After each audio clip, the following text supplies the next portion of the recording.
Here we go again, Accordion Cool, and yes, this lady next to me is not. The name just left me that I was thinking of. Anyway, no, actually, after last week's show, Austin said to me, "Look, you're starting your 10th season. There's something we can do to make the set a little more attractive." So I did, and this is Miss Katie Hurwitz. And she was on, well, about 9 months ago, I guess. Yeah. And she's just graduated, I believe, from Rochester Music School. And after a lot of begging and pleading and crying and whining, I finally got her to appear here today. So, Katie, tell us a little more about Katie. Yeah. So I am a cellist, and I just graduated, as Coach Dave said, from University of Rochester. And at U of R, I studied music, and I got really cool experiences, not only learning the cello, but learning like instruments from Zimbabwe, like the mbira, and Indonesia, like the gamelan. And I've gotten really into trying out music in addition to classical music on my cello. So that's why I'm playing jazz here today. That's great. And, of course, that first tune is called Blue Moon. It was written in 1934 by Rodgers and Hart. Great songwriting team. And it was written originally for a movie that was to star Mae West. And so they wrote the song. The movie fell through, so the song came back. They put it on the shelf. So about a year went by, and there's a knock on the door. This fellow says, "Hey, I hear you guys got a great song. I got a project, and you know, I think that would be perfect." And they said, "Sure." I said, "But there's one little thing. You could you write new words and lyrics?" Now, Lorenz Hart wrote the words and lyrics, and Richard Rodgers wrote the music. He says, "Yeah, sure." So he wrote a new set of words and lyrics. Project fell through, back on the shelf. This went on 2 more times, so finally the last time fellow says, you know, goes through the whole thing. Yeah, just one little thing. Lorenz Hart says, yeah, I know. No words and lyrics. So that was the last time was The Keeper, and that's when Blue Moon became Blue Moon. A big hit. Just about everybody who's anybody has recorded it at one time. Even Elvis recorded it. And I guess there was a rock version that was done, which is best forgettable at this point. So, Blue Moon. So, all right, got to move on to our next little tune here. Duke Ellington tune, about 1931. Don't mean a thing if it ain't got that swing. I guess somebody, the band, Duke Ellington Band, always used to say something like this. Now, if you watch this show, you know that Duke Ellington Band is my favorite because they wrote so many great tunes, and this is one of them. It don't mean a thing if it ain't got that swing. So let's see what it sounds like.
A thing if it ain't got that swing, that's for sure. Well, we're going to turn Katie loose here on her own. Now, Katie, before we do that, I understand you're taking a little trip very shortly. Can you tell us all about that? Yeah, so I got a Fulbright scholarship to go to Athens, Greece, and I'll be an English teaching assistant there, and I'll be teaching English to elementary school students. You're going to Greece all the way. Well, you know, I mean, last week I went to Rhode Island. That's exciting. And I drove right over the state line into Rhode Island. Going to Greece, huh? I've been to Greece, New York before, which is right next to Rochester. So I have to make sure to specify it's Athens, Greece when I tell people. The Greece, not Greece, the... Greece. Not, yeah, no. All right, well, before I just get more frustrated, tell us what you're going to do here. So I have been listening to a lot of classical music in the past couple months, and I've really liked a piece by Mahler, his Third Symphony and the Sixth Movement. And when I was listening to it, I'm like, this sounds a lot like a piece I know. And I mean, it's only a couple bars, but I'm like, this sounds like I'll Be Seeing You. And so then I started comparing it, like, yeah, it really does sound like it. So then I've been starting to listen to I'll Be Seeing You a lot. So I will be playing I'll Be Seeing You today. Yes, I know.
children's carousel, the chestnut trees, the wishing well.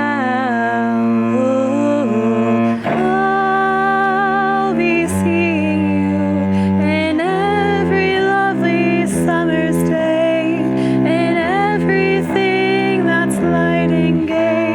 I'll always think of you that way. I'll find you in the morning sun, and when the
And she sings too. Come on, Katie.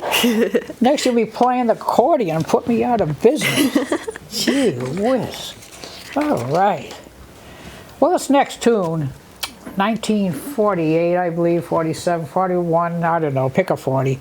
And from a show called Brigadoon. And it's almost like being in love. So I'll try to find 4 bars to get us into it here. It starts on the 4 chord, as you see. So.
Almost like being in love. Thank you, studio audience. Well, I think we're going to turn Katie loose again. I don't know what to expect this time, but let's see what she's going to do now. So I am going to take it a little up-tempo from my piece before, and I'm going to do some Chick Webb's Stompin' Out the Savoy.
Son of a gun. Well, you know, we got a couple of extra minutes here, and I told Katie to be prepared just in case.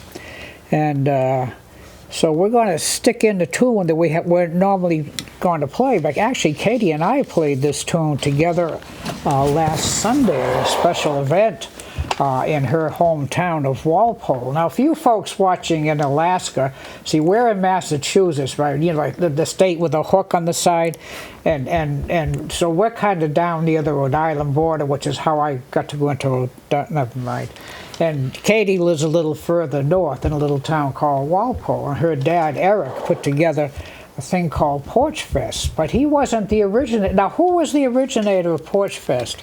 So I started Porch Fest in 2020 as a way to have musicians who weren't performing at that time of the pandemic have a chance to perform, and people who wanted to listen to live music have a chance to walk around, just a community event.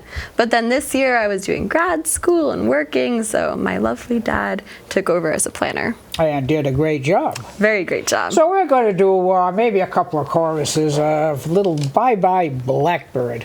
Now, this song can be played fast, it can be played very fast, or it can be played ridiculous. We'll just do it fast. Is that Sure. all right? Perfect.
Dreaded sharp 11, but thank you. I remember back in the old wedding band days, we had every reception was the obligatory sing along. I hated it, and that was one of the songs. And then all of a sudden, the jazz guys got a hold of it, and all of a sudden, it's a nice tune now. Well, we're right down towards the end of our time. We're going to do a tune that I've been playing for quite a while, and it's around 1940. It didn't come from a show or anything. Just a couple of guys got together. Let's write a great song, and well, okay. So maybe we'll do a couple of choruses of this and see what happens. So. You stepped out of a dream.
just about, thank you, studio audience. We're just about out of time. And Katie wants to certainly thank you for coming here today and making me look foolish, but that's all right.